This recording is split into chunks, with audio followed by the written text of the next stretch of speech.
My name is Attilio Rao, and I'm a FreeBSD developer since several years now. I'm here in order to speak about an introduction to the FreeBSD, VFS, and VNODE interface. As long as we have found that there is not very much documentation on that. I really wanted to go deeper with this introduction, but I found it was pretty difficult starting from a simple point and go deeper. So I try to be the more general possible and to start from the scratch rather than going too deep.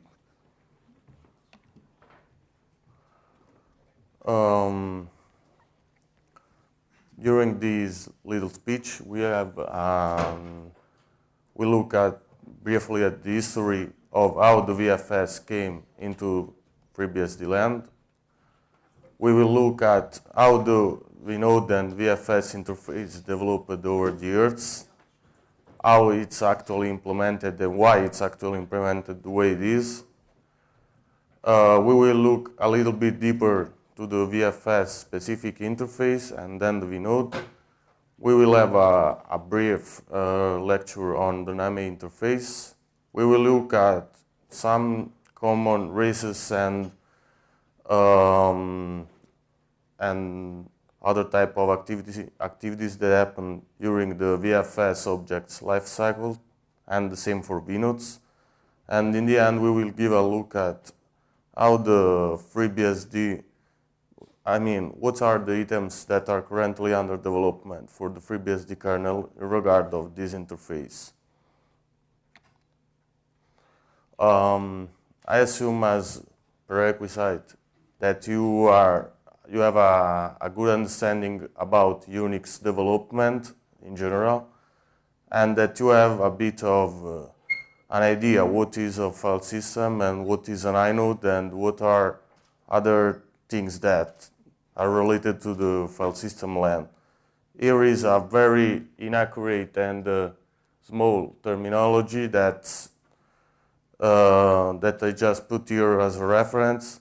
Inaccurate because actually on the all these terms just have meaning if referred to particular file system. There are other types of file system where partitions and inodes may be things completely different or in part different from what you see here, and that may not have a super block or have a different concept of directory. Anyways, in order to simplify things, we can assume that partition is, you can consider just like a linear array of disk blocks, and that basically identify a specific part of the disk.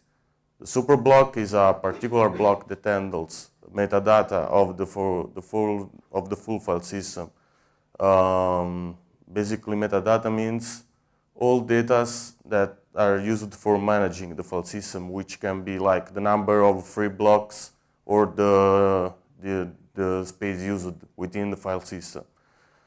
An inode is a kernel structure that identifies a file and more specifically identifies metadata for files. It's a very general term, but we will go deeper. We will give a better look later. And directory are just special files that can contain lists of files or other subdirectories. The history of the Unix file system is pretty much known. Basically, at the end of the 70s, System V Unix and BSD Unix supported the S5FS. With the introduction of the BSD 4.2, there was Marshall McCusick developed a new file system called Fast File System. It was supposed to fix a lot of known performance problems of the S5 file system, and it was developed around the mid of 18th. Other than there were other file systems in general that were like NFS, FAT, and there was a problem. The kernel may just use one file system per time. That is a pretty straightforward fact if you think about it. In fact, for example, thinking about mount syscall or an open syscall, it had just to know how the file system was working and how the inodes were handled. That means that with the arriving of the VFS on the Unix BSD, there was the problem that one vendor could use just one file system between S5FS and FFS. And there was no known solution at the moment. With time, vendors started working on several different solutions for that. For example, S4R4 didn't implement a mechanism that I can't recall very well right now, and was used like just 1 year. The most important and the most known solution to this problem was provided by Sun, that developed the VFS VNODE interface just after several years that the FFS came out. And that became basically the standard de facto for having the multiple file system support in all the Unix world. As we already said, the kernel needed to know to have an intimate knowledge of the file system structures and of the inode structures.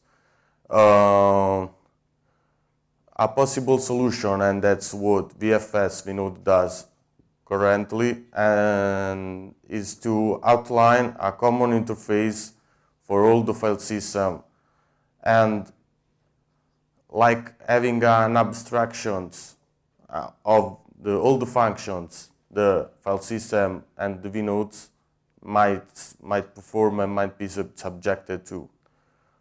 An interesting thing is that if you look at the initial implementation by Sun around the mid of 18th and you compare with the current FreeBSD 1, you can find the code is almost untouched. There are obviously a lot of improvements, but the main idea and the main core is basically unchanged.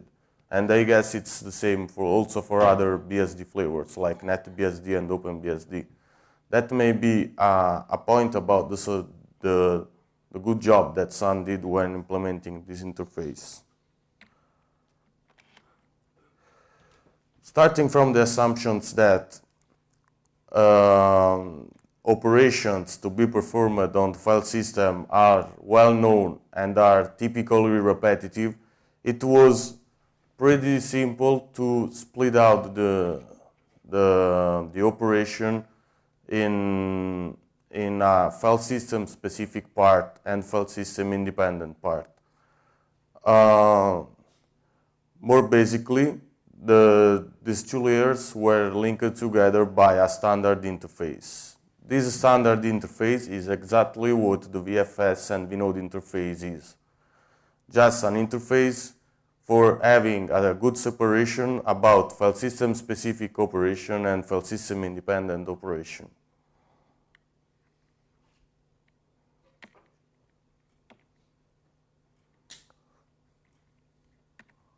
Okay.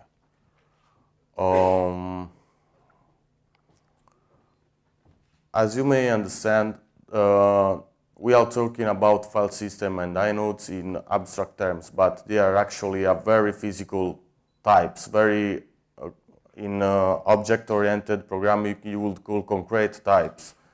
And they are also generally teeny structures, not very big. So also the VFS and the VNODE are physical structure. The VFS VNODE interface is implemented like using the object-oriented paradigm, and basically you can see the VFS just like a base class from where you can derive all the file system structures. And as well, the VNODE is just a base class from where you can derive all the inodes structure. For example, if I have two different file systems, I have a base class that is represented by the VFS, and I have two different derived classes that represent the file system structure, one per different file system. Similarly, the file system support we will have two different types of inodes, and we will use the vnodes like a base class from where we can derive. I'm not sure if everyone knows about object-oriented programming. I just assume that that's a very simple concept. And so they full exploit the virtual functions, and that, as we can see later, they are just they can be pure virtual functions or overridden ones, and that's all for this one. No.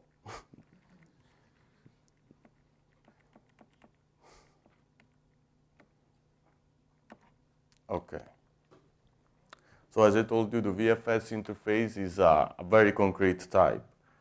You can see here, for example, a simplified version of the real VFS structure that you can find in FreeBSD, that it's identified by the struct mount, where you can find basically some base members that are used in any file system or are supposed to be used in any file system, and that implements the object-oriented paradigm. As you know, the C language doesn't support object-oriented paradigms very well. So some how can I say, this implementation may seem a bit strange to a first out. More in particular, as you can see, there is the most important bits of the structure are the mount op and the mount data. Mount op is the set of virtual functions that gets overridden by the derived classes eventually, while the mount data is a storage for the private data that is basically a link to the derived instance of the derived class. I mean, it's just a link to the instance of the derived class. For example, if you have a file system object that is specific to a file system, you just instantiate a struct mount object, then you instantiate a file system specific object, and just assign it to mount data. Similarly, for any new file system, we'll override the mount op operation, and just will have its set of virtual function. You can see also a simplification of the virtual functions that the VFS interface offers. Even if that's just a small set, it's not even so small. It includes a lot of the useful operation that you can implement and can find in the file system in these days. I'm not sure if you have questions about the virtual functions, for example, the root, the sync, and the vget. You can just do now. It would be interesting.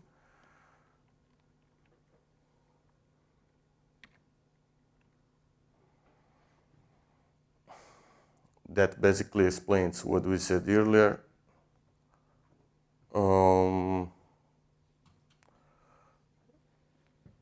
Yeah, and basically, when the new file system is implemented, the developer needs to take care to define the new set of VFS ops.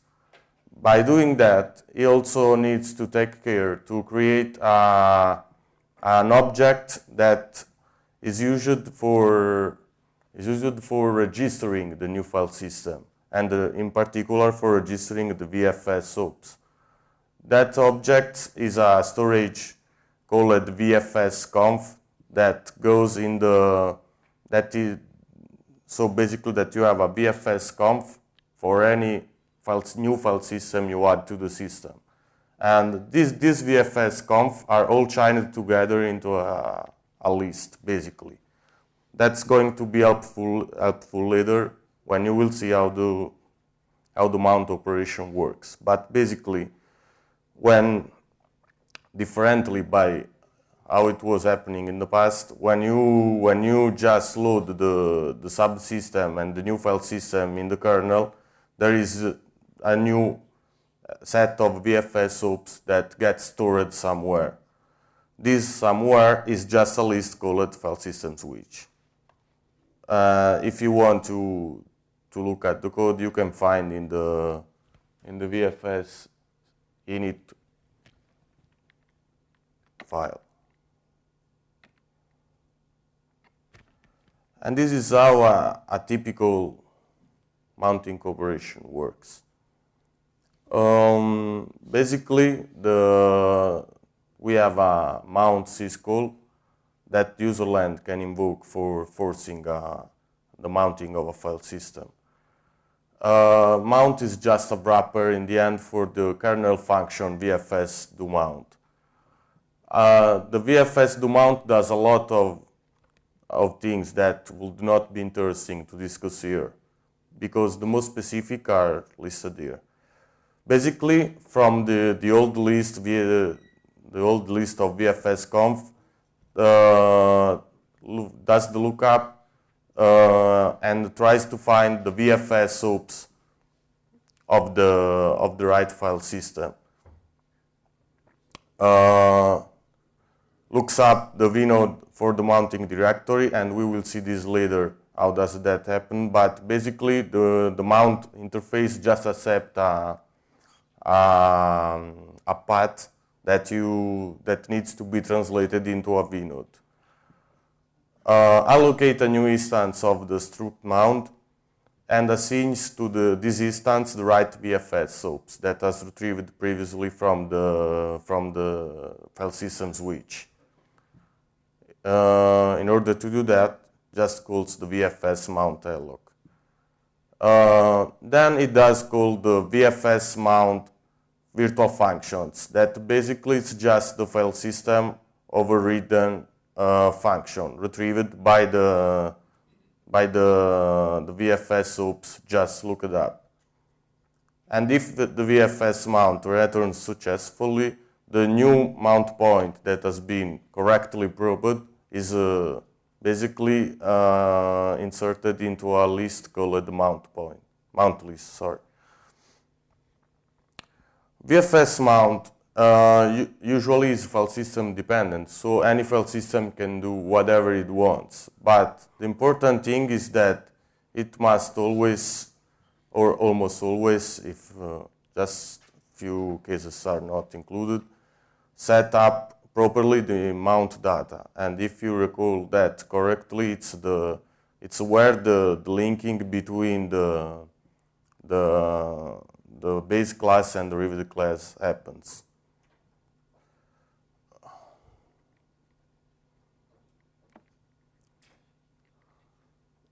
Okay.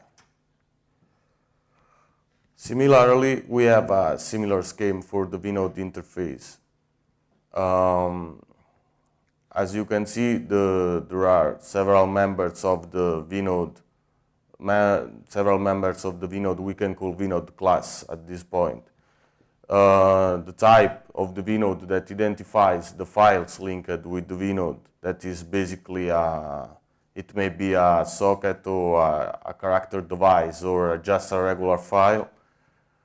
An array of virtual functions identified by VOP, some flags identified by the two members, VE flags and V flags, the mount point where the VNODE is linked to, and the VData that handles basically the linking between the base class and the derived one.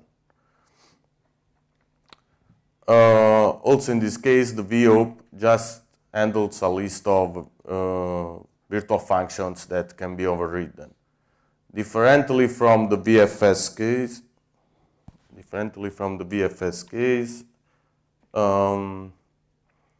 basically the prototypes for the virtual functions are not easily available in terms of source code. It's also generated as a special case by some script in the kernel code. And there is where you can find the definition of all the virtual functions for the VNODEs. Also in this case, the polymorphism is implemented via the vdata and the VO members. Some of the VO virtual functions represents pure virtual functions, while others have a standard implementation. Usually when implementing a file system, you should almost never trust the standard implementation back because it's not always does what you really want. But sometimes it works. You can find the specific for the standard implementation of the VOPs in kernel VFS standard can't recall right now, but it might be pretty simple to find. Similarly to the VFS case, when a new file system is defined, the developer might offer its own overridden, its own classes of VOP vector that may override, even if partially, the default one. Usually also overrides a version of the VFS we get as a VFS OPS that basically is used for allocating new VNODEs when necessary. The VFS we get usually is where the vdata is associated with its derived class. It's derived class. It's a little bit more tricky than that, but maybe I don't recall if I included the slides. We will see later how does that happen precisely. And as we saw a typical mount operation, we are looking now at a typical open operation on the VNODE. The open syscall calls in kernel opennet. As you know, all the file system, all the code related to files in Unix from the userland perspective is basically driven by file descriptor. File descriptor are just integer, and these integer are per process. They are just some index within an array of struct file objects. And these struct file objects just represent the instance of the file you are working on. So for example, if two different processes open the same file, they will have two different struct files at the kernel level, as long as it represents two different instances of the same file. As you may see from the source code, this struct file keeps track of the VNODE linked to the file. And the underlying VNODE for the two instances may be the same, if the file is obviously the same. Anyways, once the file descriptor and the struct file are allocated, after that, there is again the lookups of the VNODE from the provided path, because as you may know, the open interface still accepts a path as an argument. And in the end, calls the file system dependent function VOP open. That basically performs all the file system dependent code that actually opens the inode on disk. If the VOP open successfully returns, the VNODE is stored in the file object representing the instance. Then basically it stores the file object in the per process files table and returns the file descriptor to the user land. The lookup operation, as we said, and as we probably will see later, calls the VFS we get and is responsible for setting the vdata handle correctly in this case.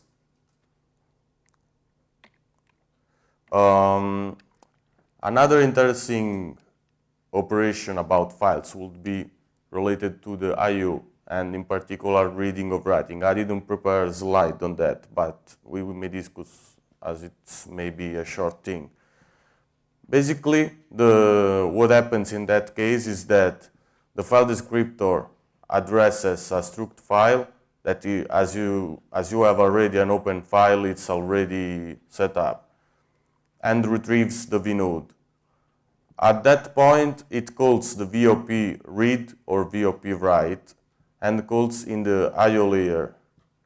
It's interesting because it shows the relationship with between the VNODes and what's under the VNODes, the I/O layer. Basically, what in Unix historically also. There have been just two methods to do I/O. One is through the buffer cache, and another one is through the pushing the virtual pages in the VNODE pager directly. The buffer cache is pretty much complex and it has a lot of advantages, but offers also quite a few overhead. The advantages are that it can exploit the locality of blocks very easily and reduce fragmentation, as well as improving performance by doing block read ahead. Anyways, it was just a good way to know that after the VNODE, the file system specific code usually has to deal with the buffer cache, or eventually, but that doesn't happen very much in FreeBSD with some VNODE, some virtual memory pages directly.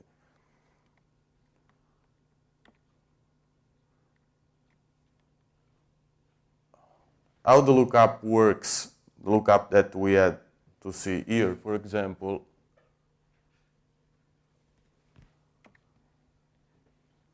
This lookup of the VNODE is a very complex operation that we are not going to dig too much here.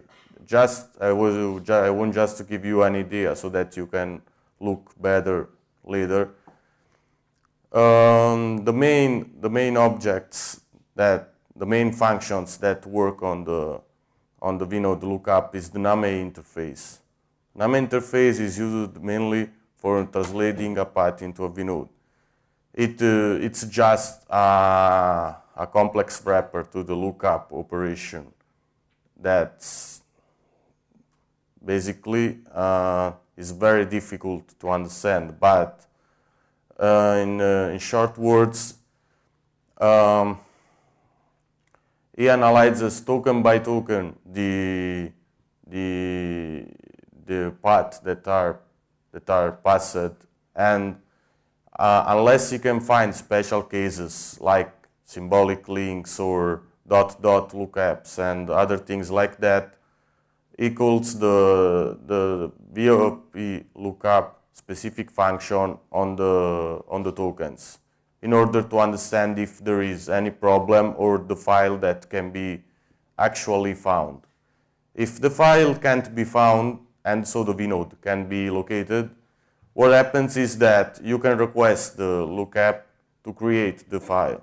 And that is where the new VNODE may be created and where the VFS we get is invoked by the VOP lookup. Um, as you may imagine, doing the lookup is something very easy for the kernel. In particular, if you have to do that a lot of times. In order to speed up the operation, there is a mechanism in probably all the Unix flavor that's called namecache, where you basically keep in very particular ways the results of the lookup, and that you can easily recheck later. For example, FreeBSD and Linux have very different implementation of the namecache, and NetBSD and FreeBSD as well. That's one of the subsystem where we invested the last time, I guess.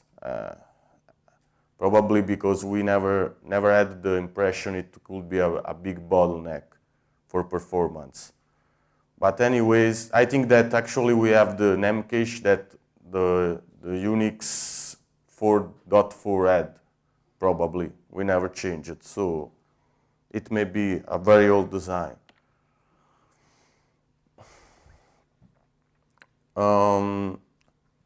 As you know, how the VFS objects are allocated and are linked to their file system, to the virtual functions to the structure that override them, you may know how to handle in a new SMP kernel. Basically, mount objects are allocated from the VFS mount alloc during the mount operation, as you saw, and then are destroyed by the VFS mount destroy during the unmount operation, at the very end of the unmount operation. They are allocated just using a new namei zone.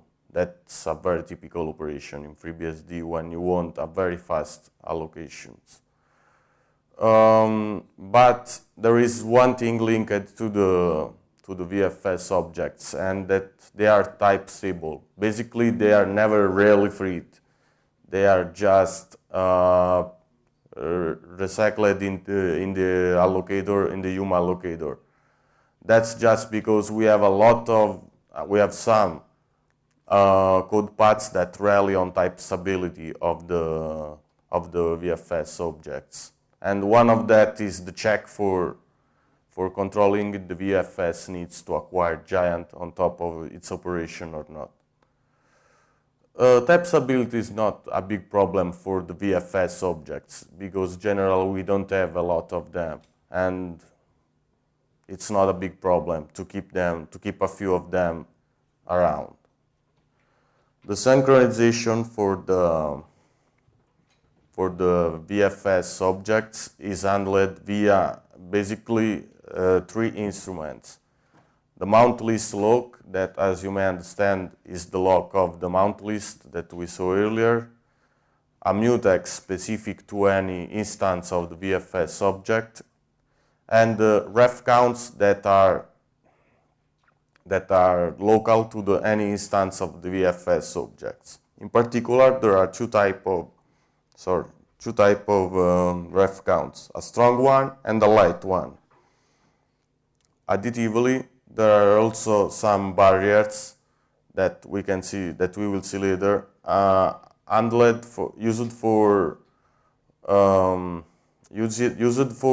used when you need to write to the mount point and to suspend operation on it. More precisely, the mount list lock protects all the list's movement of the mount list. It's just a simple list protection. The mount mutex interlock usually protects flags and the list of active VNODEs within the VFS object. The strong ref count basically is a protection against the on-the-fly unmounts. You can basically have some mounts and unmounts in parallel of a file system, and in order to avoid this, you basically have to base the file system, and it will never be unmounted until it's unbuzzed. The light ref count, instead, it's just protects against a complete structured instruction.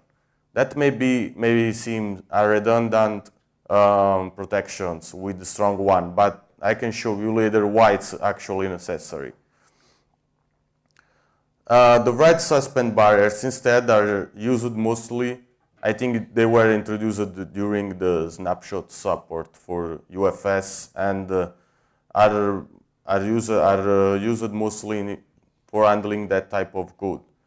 These barriers are pretty much invasive in the kernel because they mandate that you signal anytime you are going to write to the file system metadata with appropriate call.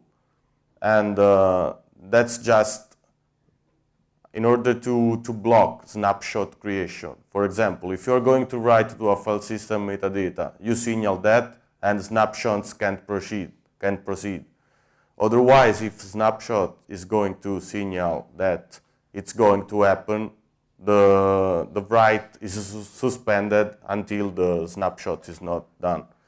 Or basically that, I think that was the initial desire for that functions. Right now, I think that a lot of other file systems, not a lot, but quite other file subsystems are starting using these barriers.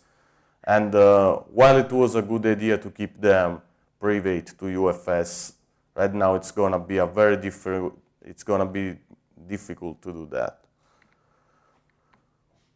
So that's an example that may explain why there is the necessity of two type of ref count in FreeBSD.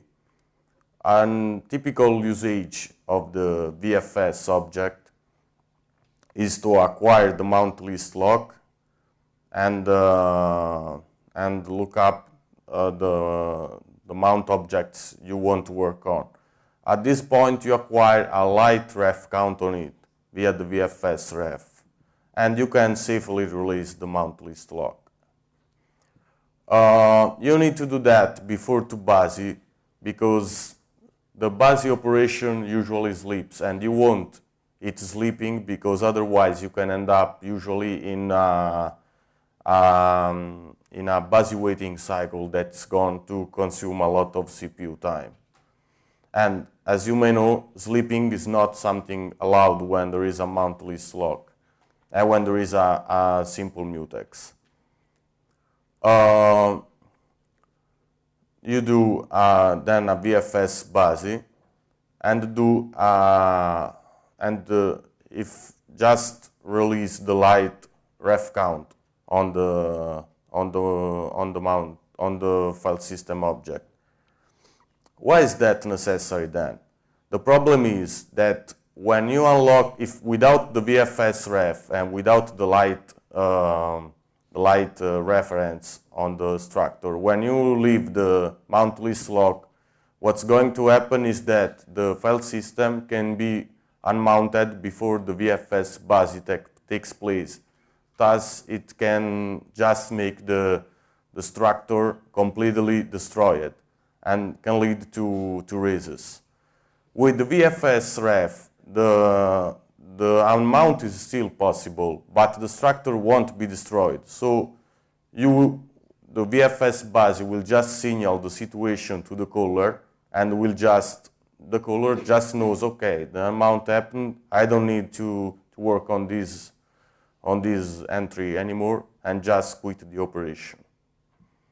That's why it's basically used this double protection. Working with VFS objects, as you may check, is not very difficult, but you can always check that you have always to ensure that there are initial conditions ensuring the next step forward.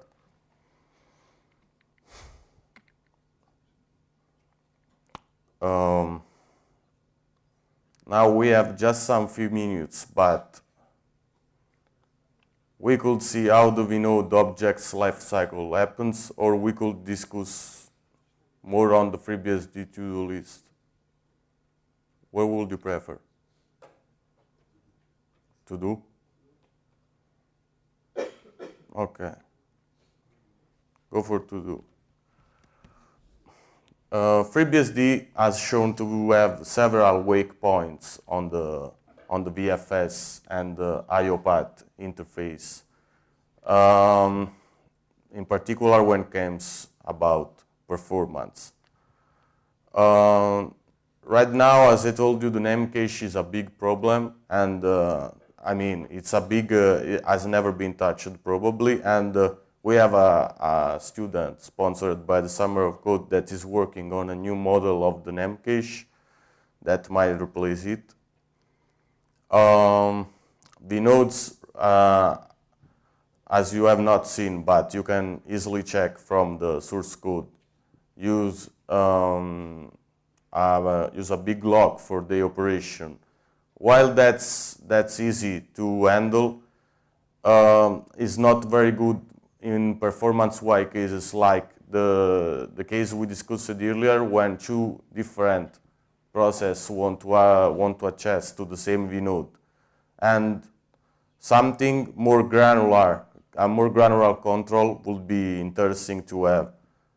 Or in other words, the implementation of a byte range locking at the VNode level. There are some file systems like VFS that can ensure the byte range locking at the inode level, but we want that all the file systems can support this.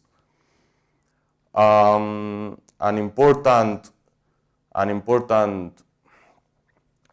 improvement would be to have the VNode regular I/O to not be only cheap and well performed via the buffer cache, but also to be performance improved for the VNode pager case. As I told you earlier, it's not very used right now, but with the right hacking of the VM, like for example improving the locking and making the dirting of the pages faster, it could be performed very well and probably be faster than the buffer cache detour. Buffer cache obviously may remain just for the metadata because we don't care about the slowness there. We may have, we didn't talk about the silencer as long as we didn't talk about other things, other daemons involved in the FreeBSD VFS, but the silencer basically is a kernel thread that's responsible for periodically syncing the VNodes on the disk, and we have a very simple silencer that does a lot of doesn't perform very well, has a lot of performance problem, and we want to replace with a multi-threaded and faster silencer. And as last thing, a very interesting project is adding the support for performing unmapped I/O to the disk device drivers. Right now, all the disk device drivers are forced to map their I/O, even in case they have scatter getters lists. Like for example, what happens with some CAM devices that can implement scatter getters lists, but have to map the I/O in the end. We want just to have all the devices to be able to perform unmapped I/O. And time is up, so questions?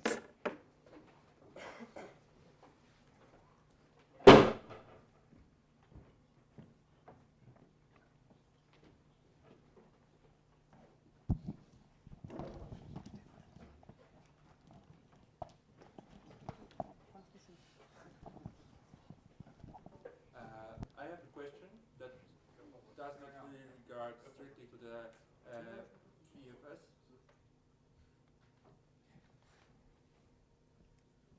So I will repeat.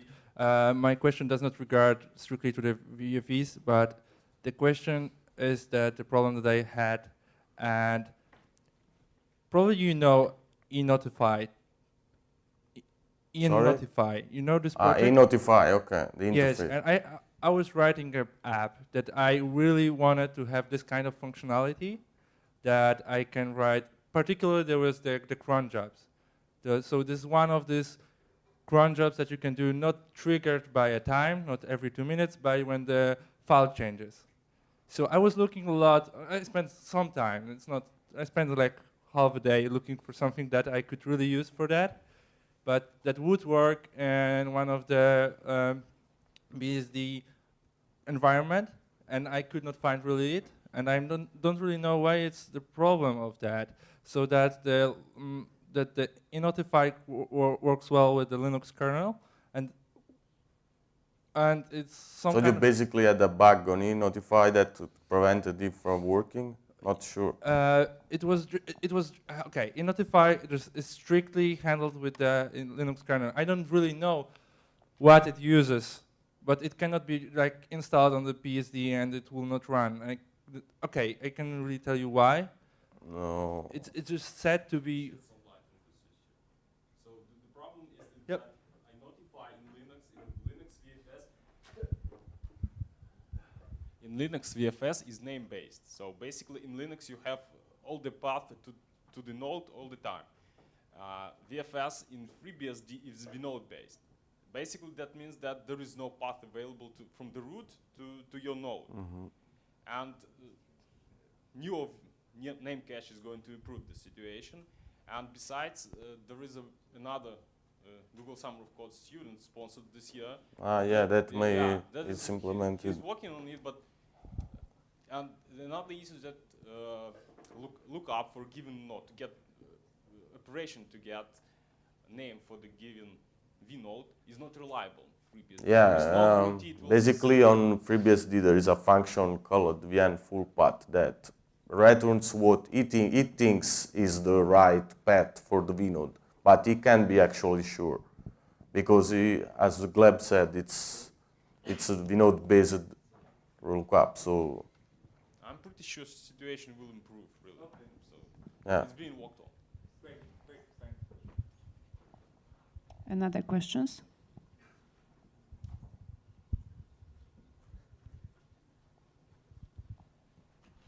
Okay, if not, thank you very much.